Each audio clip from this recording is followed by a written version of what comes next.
Comic Boom. Hey guys, Comic Boom here to review The Batman Who Laughs, issue number 4. And the transformation of Batman into the Batman Who Laughs continues in this issue.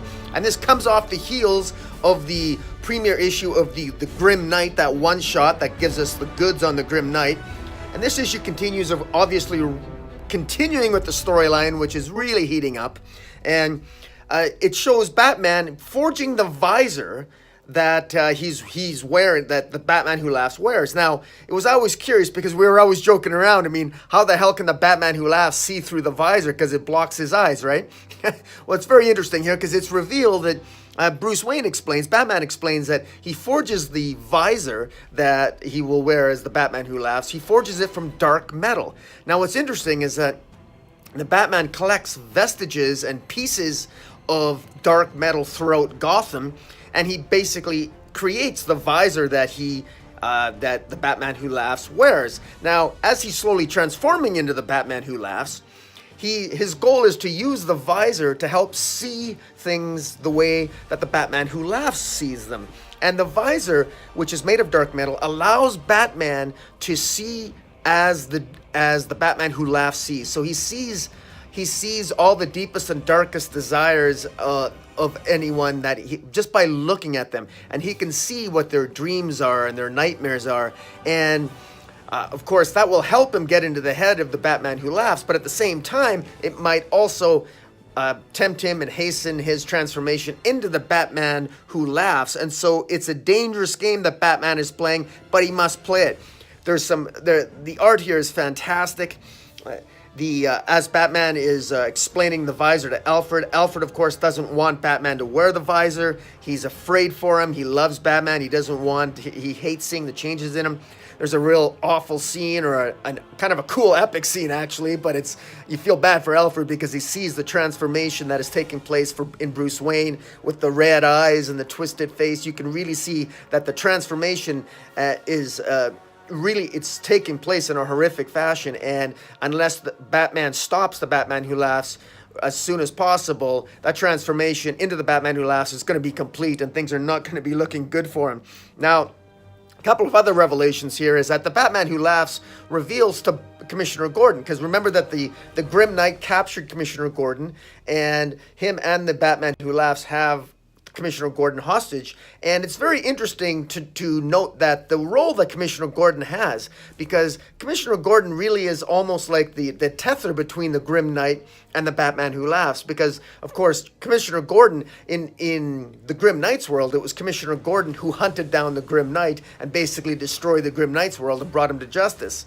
And similarly, as Batman Who Laughs explains to Commissioner Gordon, in the universe where the Batman Who Laughs originated from, him and Commissioner Gordon were best friends, and it was the death of Commissioner Gordon at the hands of the Joker that facilitated Batman killing the Joker in that universe, hastening his transformation into the Batman Who Laughs. And so Commissioner Gordon really has a central role to play, and that's very interesting.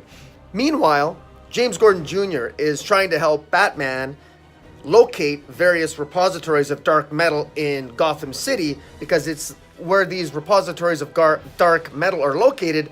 Those are where the portals seem to be opening up, where the Batman Who Laughs seems to be transporting Bruce Wayne's from other universes into our universe. And one of the portals happens to be at Blackgate Prison, and it's on his way to Blackgate Prison to try to stop the Batman Who Laughs, where he has a conversation with James Gordon Jr. And James Gordon Jr. says something very interesting to him. He basically says, look, I'm not like my father. And he basically, he alludes to the fact that Commissioner Gordon, his dad, has always told Batman, look, don't kill the Joker. If you kill the Joker, you're going to fall. It's going to create a slippery slope, and you're going to eventually become evil if you kill anybody. So don't ever kill anybody. But James Gordon Jr. He used to be a psychopath, and he knows how psychopaths think. And his view is, look, there's no such thing as a slippery slope. Actions don't determine what you become. It's your belief. So even if you do happen to kill somebody, that's okay. As long as you believe you're doing it for the right reasons, as long as you believe it, it's your belief that transforms you into something, not your actions per se. So that's an interesting difference in perspective from Commissioner Gordon versus his son James Gordon Jr., who's basically a recovering psychopath. So that's very interesting. And James Gordon Jr. asks Batman, by the way, he says, Batman, look, I believe you're going to defeat the Batman Who Laughs. You're going to defeat him. You got the visor. You're going to find him. You're going to defeat him. But what if, after defeating him, you still transform into the Batman Who Laughs? Do you have a failsafe? Who's your failsafe? What are you going to do if you transform into the Batman Who Laughs? And that's very interesting because the failsafe that the Batman has, should he fully transform into the Batman Who Laughs, is the Joker himself. The Joker in our universe will actually blow the head off our Batman if our Batman turns into the Batman Who Laughs, because there's a great conversation between Batman and the Joker where the Joker basically tells him, cross my heart and hope to die. If you change into the Batman Who Laughs, I'll blow your frickin' head off. And that's just the way it is. And the Joker lets Batman in on a little secret that he doesn't want in their ongoing battles against each other. He doesn't want to win or lose. Even though he dreams about winning, he wants neither of them to win. He loves the battle. He loves the chaos. He loves that. But what he absolutely hates is that he hates the Batman Who Laughs. And so if Batman ends up transforming into the Batman Who Laughs, the Joker promises him that he's going to take him out, and even the Batman wants that, so the Joker actually becomes Batman's failsafe, and that is just awesome. Scott Snyder, man, that just is epic. I love that aspect of the plot line. I think that's so well done. It was so beautifully illustrated too. They have that, they have that conversation, and they both laugh at the fact that there's something crazy and about the Joker being the failsafe. Now, meanwhile, they end up in Blackgate Prison. The Batman is there.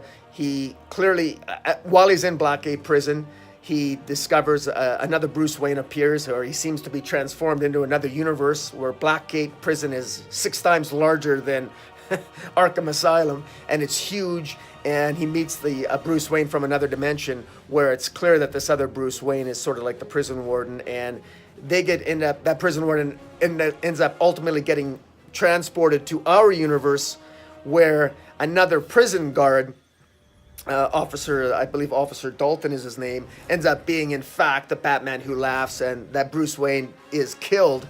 And ultimately our Batman can see things. He can see the worst in people. He can see their worst, deepest, and darkest desires through the visor that he's wearing, and it constantly tempts him. And so he's got to overcome that temptation. And the words of James Gordon Jr. are relevant here. Remember, it's what you believe. So as long as you believe that you're okay, as long as you believe that you're going to do the right thing, it's the belief that governs, that will protect you. So even though you might screw up on your actions once in a while, ultimately it's your belief that will save you.